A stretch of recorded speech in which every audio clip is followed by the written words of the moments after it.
Hello guys, I am Roosevelt, and in today's video of flyer design breakdown, I'll be showing you how I designed this flyer in Adobe Photoshop. So without wasting much time, let's get started.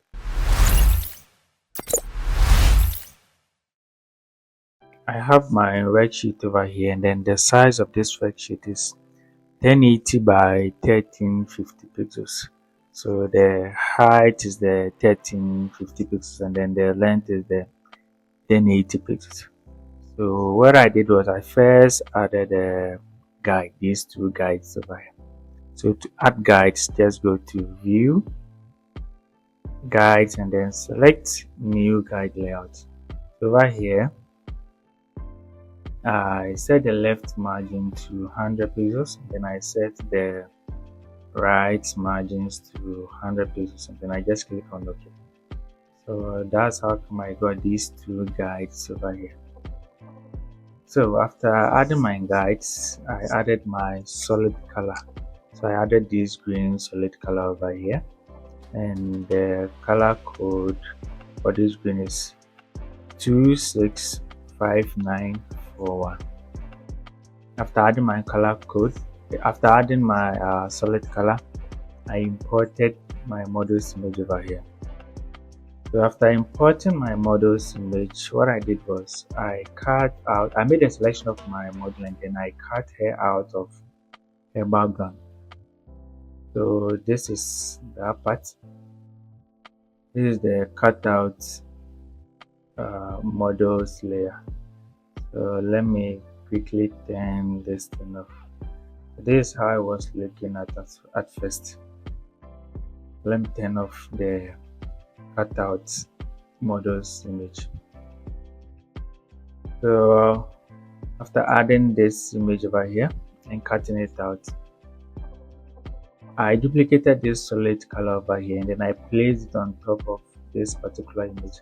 So over here, what I did was I changed it. So over here, what I did was I changed its blend mode from normal.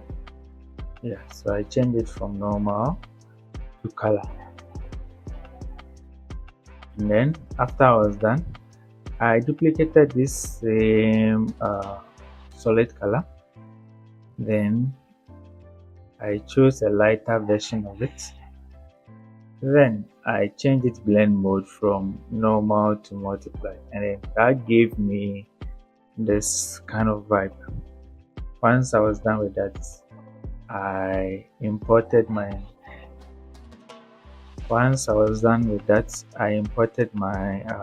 pattern. Then with my pattern, I set its opacity from 100% to 6%.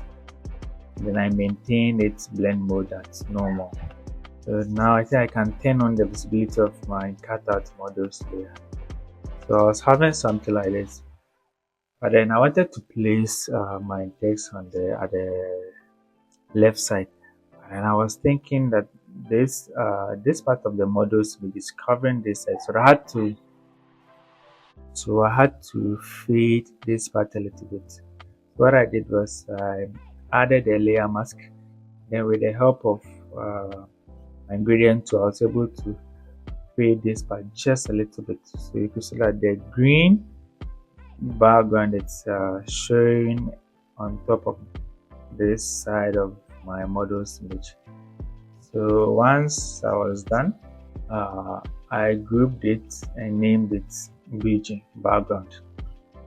So after working on my background, what I did was I went ahead and then added the company's logo. I added the company's logo at the top left corner of my worksheet.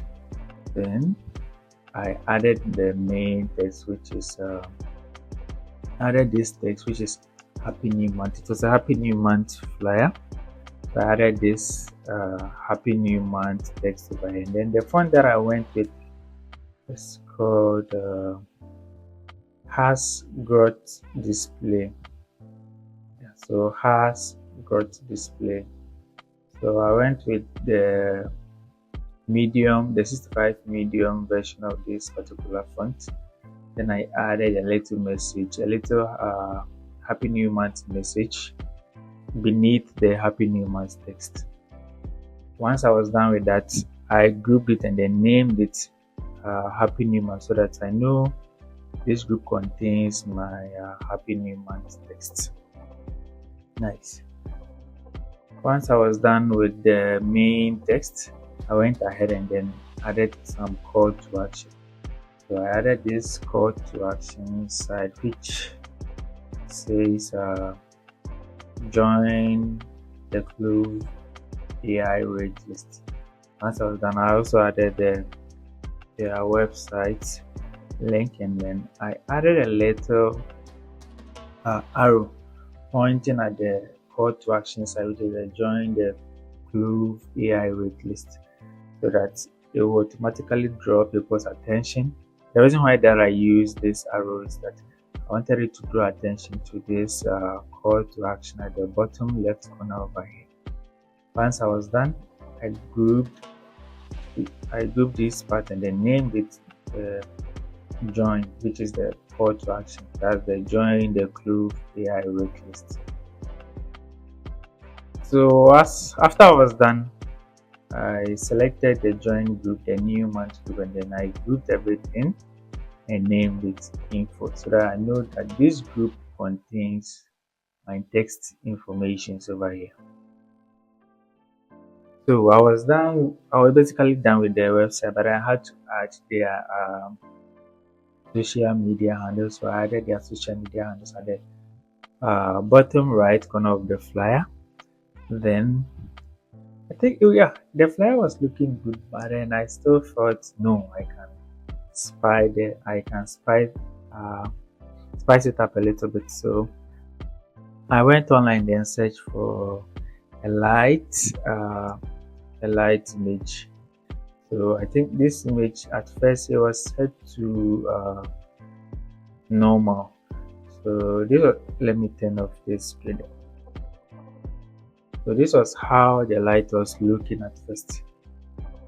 So after adding my light image, I created a layer mask, and then I faded this part of the light image. So let me turn it on. So you can see that I've faded the bottom left side of this particular light image, because I didn't want it to distract the text that I've placed on the bottom left side of the flyer. That's the main reason why I faded this part of the flyer. So once I was done, I wanted to get rid of this black part and then only maintain the green light in the design. So what I did was I selected this and then I changed its blend mode from normal. To screen.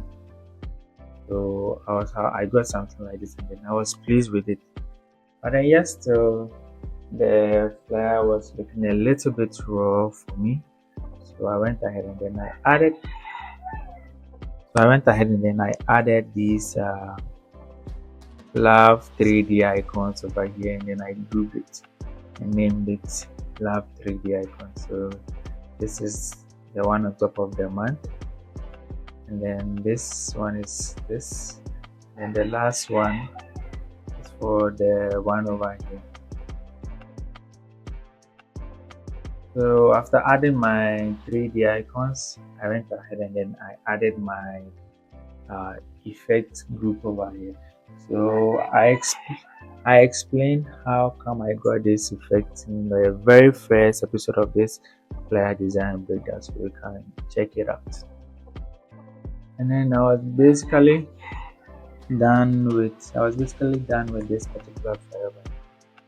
Okay guys, so if you really enjoyed this flyer design breakdown, kindly like, comment, share, and also if you haven't subscribed to the channel, please do so.